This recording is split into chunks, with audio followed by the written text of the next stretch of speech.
my channel. If you don't know me, my name is Jess and I'm a mommy vlogger. I have two babies, Lachlan and Autumn.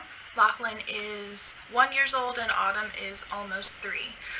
So today I have something for you that's just a little different. I want to talk about spring detox, and I'm very passionate about doing detoxes because there's so much in our environment that is laden with chemicals, just nasty chemicals that get into our systems and make us sluggish and tired and feel gross.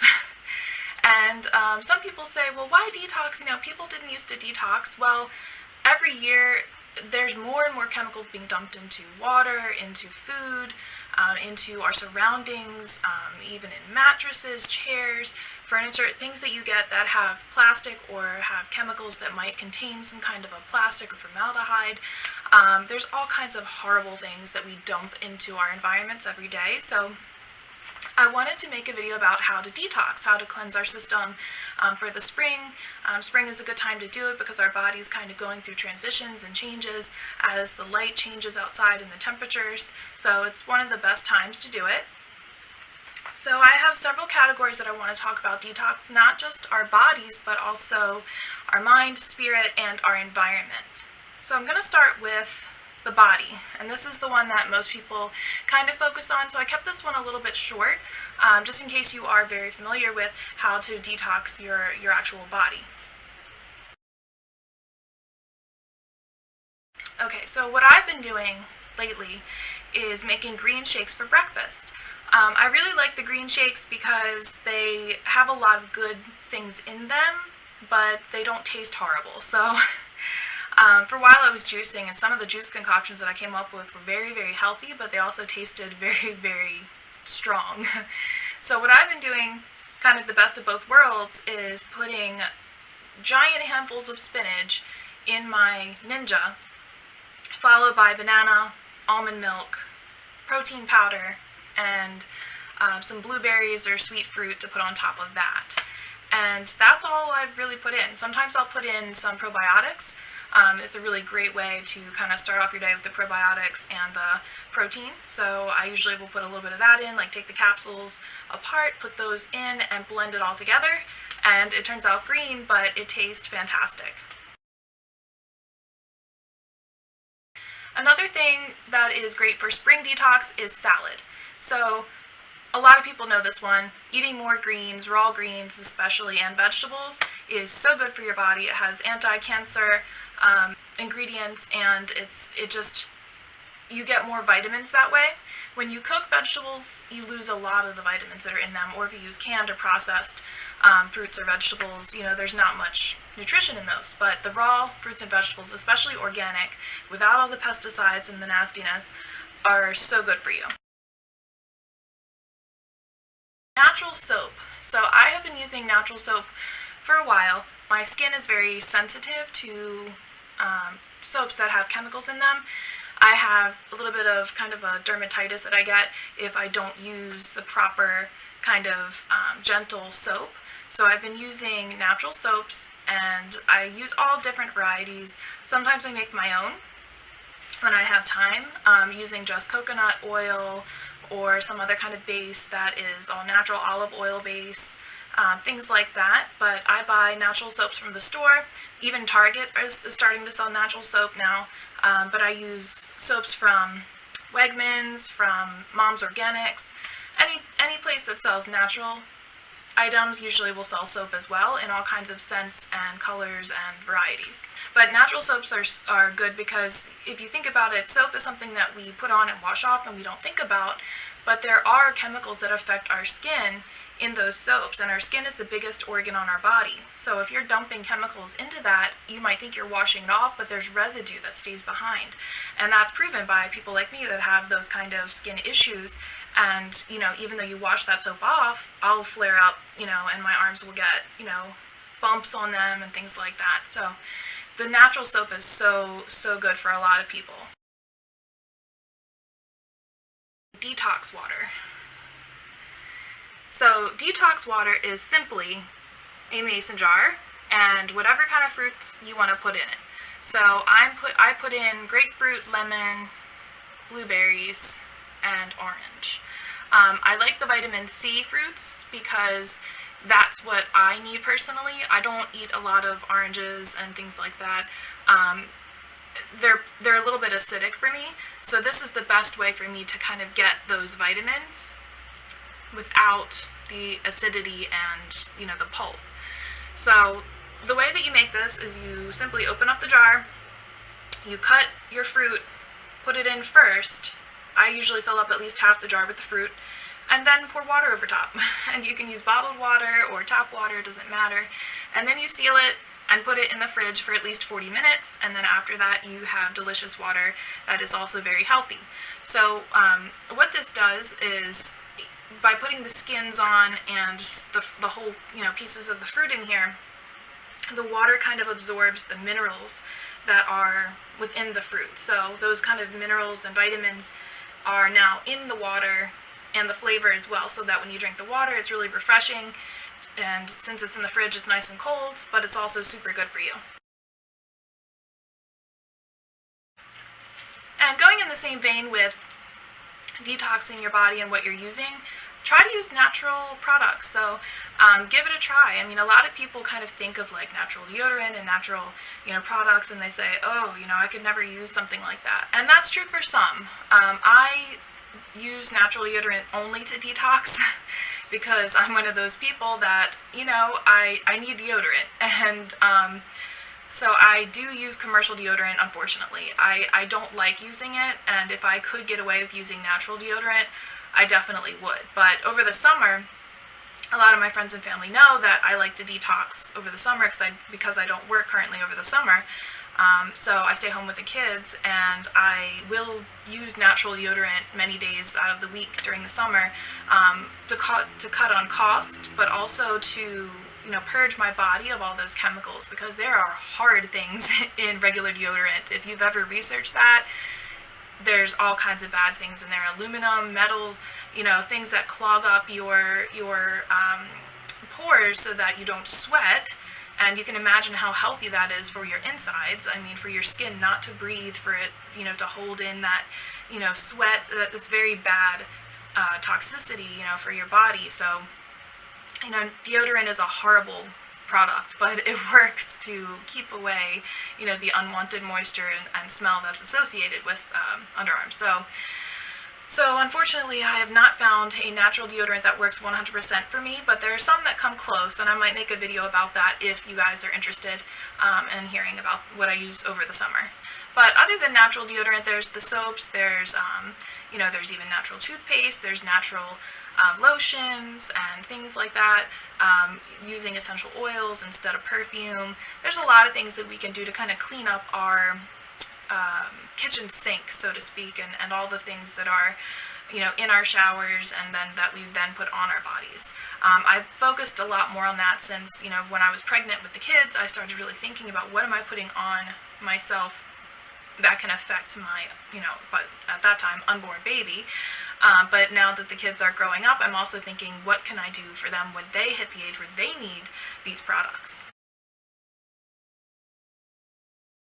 Okay, moving on to the mind. So this is something that I think that in detox videos we kind of neglect. We always focus on just the body. People are very concerned with their outward appearance, but then they're kind of, you know, lacking the detox necessary in their own brain, in their mind. And that then transfers over to our body and makes us sick. So detoxing the mind is just as important. And this is something I'm very guilty of not doing enough, but meditation. So don't think I'm going all transcendental on you. I can very well do that. I do that a lot, but I'm going to keep it pretty simple for you guys in this video. Meditation can be done just by breathing and counting, really.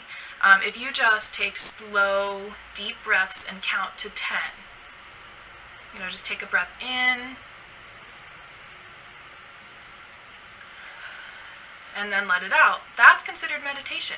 And you can do that as much as you need to kind of clear your thoughts, calm yourself down. If you suffer from anxiety, you know, you don't always need to turn to alternative methods like drugs, prescriptions, alcohol, things like that. If you have anxiety, this is great for you to do. Maybe in addition to your doctor prescribed prescription, is to breathe and calm your thoughts. And people say, I can't do that. I'm not the type of person that does meditation, but many people don't try it because they think that it's some kind of strange ritual that you need to do with bells and whistles. And really, you just need to sit down and breathe, and that calms you.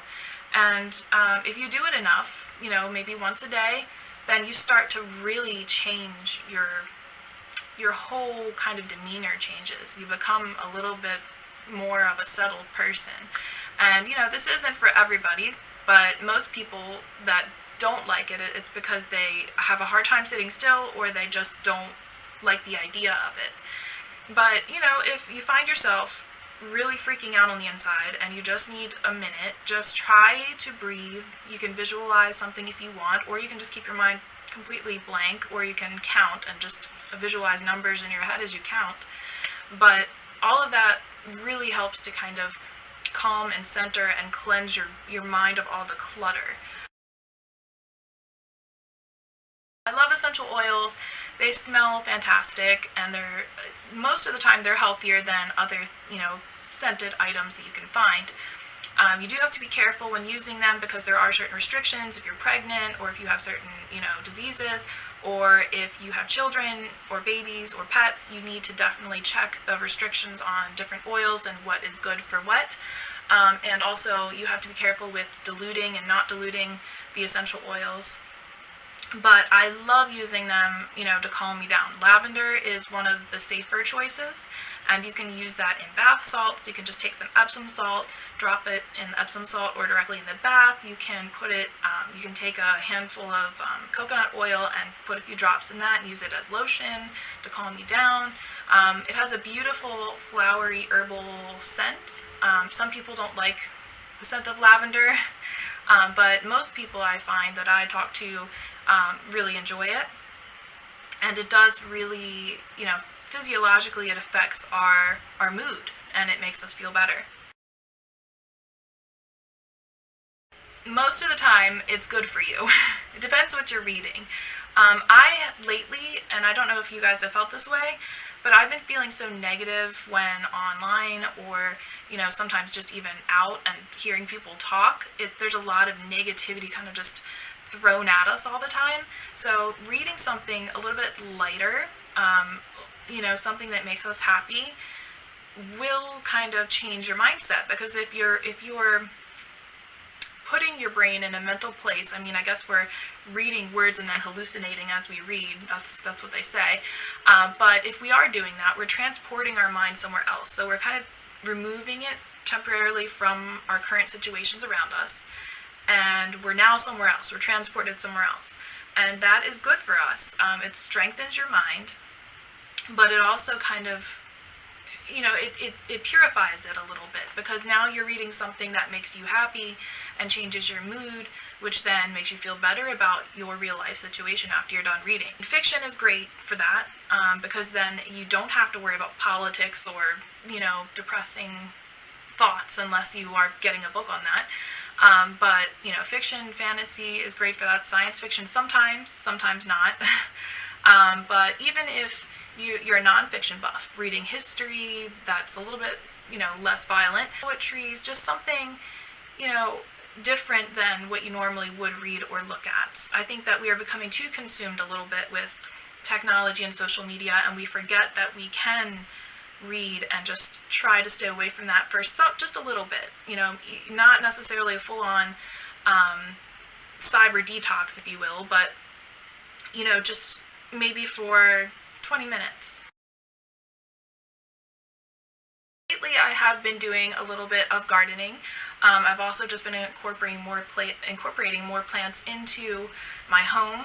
If you can see behind me, that pretty purple flower is actually real. It's an orchid, and I saw that in the store and I had to have it. My husband bought it for me because it was like $24. But it's so gorgeous, and I just love having it there, and I feel like it really fills that corner without needing like any other clutter, pictures, or anything else behind it. So having plants around you really does affect your mood, especially if you are the one planting them. So the orchid I did not grow from seed, but I am growing some vegetables and herbs. Touching the soil, working with soil, there are things inside soil like good bacterias, and not to freak you out, but like good bacterias and microorganisms that actually do affect our mood and that are good for us.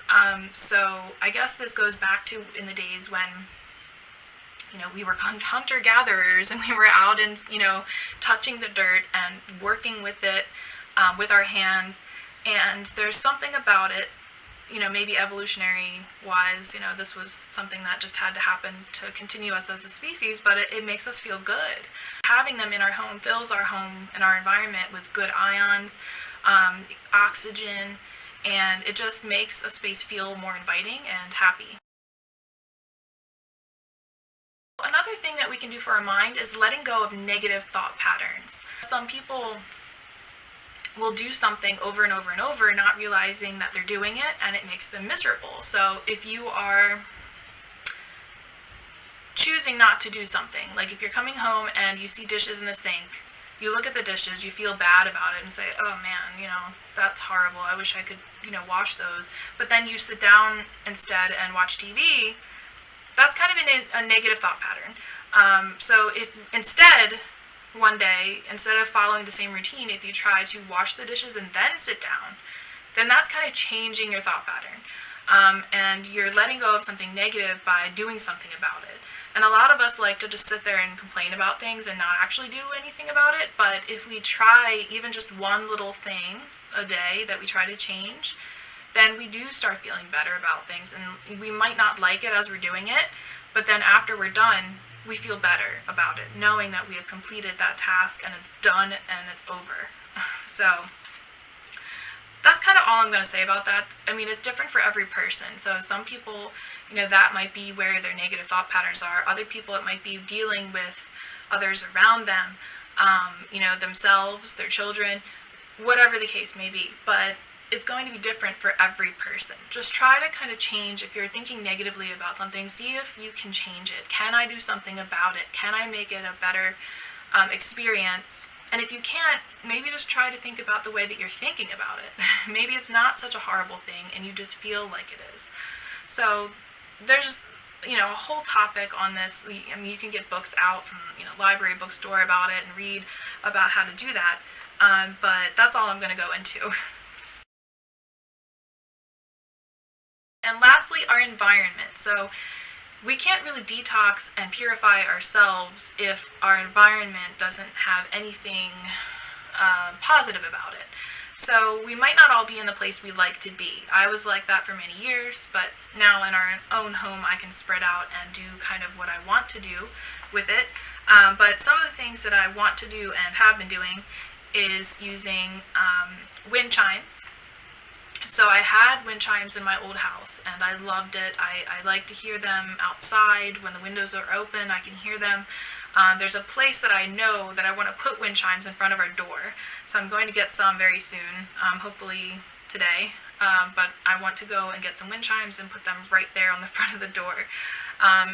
Wind chimes are they don't just sound nice, but they actually just, if you think about how the metal is kind of striking and chiming in different tones, it does something to our mind, something positive.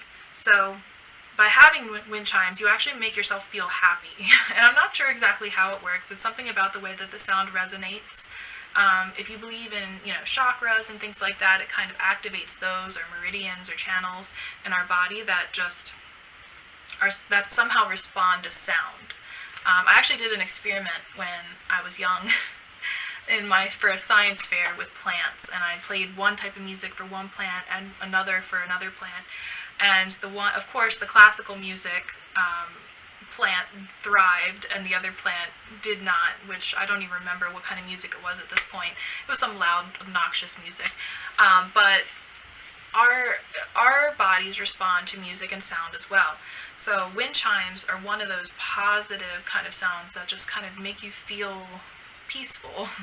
and it's something that the wind does naturally, so it's not a sound that a human being is necessarily making, if that makes sense. It's like a natural sound almost. So I really do enjoy them. So I'm going to definitely put one outside. Okay, let the light in. You know, pull up the blinds and open the curtains. It's spring, so there's a little bit more light. I know recently the weather has been crazy where I live, but letting in a little bit more light, if you can really make a difference in your mood. In the same vein, opening windows, letting fresh air in, that's literally detoxifying your house. Fresh air from the outside. If you live in an area that has fresh air, open your windows, let it blow through and blow out some of the old stagnated air that has been just kind of sitting in the house, you know, not being able to breathe. Natural cleaners is another thing I've been getting into a lot lately. Use all natural cleaners when you can, baking soda, vinegar, lemon, and then when you can't, maybe buying products that do have natural ingredients in them, at least a few. A lot of products now are saying naturally derived instead of all natural or organic or whatever, and those are better than using, you know, like bleach and things that you breathe into your lungs that are bad for you. So I've been using a lot of those. Another thing is burning soy candles instead of regular candles. Soy candles smell amazing, and they are much healthier for you to breathe in than the wax candles that are out now. A lot of the wax that is out in the stores is mixed with other chemicals that are really harmful. So soy candles are a good option, and they burn a little bit brighter and they have a little bit less soot usually. And the last thing is the one that we all know is spring cleaning and getting rid of old items. So that just makes us feel better after we've gotten rid of, you know, things and our space is more open and cleaner. Then we can kind of focus on either accumulating new things to replace it, like a new wardrobe or, you know, new kitchen utensils, for instance, and then getting rid of the old things that are, you know, damaged or just worn. And then we kind of just feel better about our environment and our surroundings when we use those new things. So I hope you enjoyed, and I hope that this was not too long of a video, but I just love spring because it is a new beginning, and you are kind of recharged from the winter, and with the light and the clean air, it's just really nice to kind of change our environment for the better. So please let me know in the comments below what you like to do to kind of purify or detox during the spring. I would really love to know more about that. And thank you guys for watching, and I will see you next time in my next video. Bye!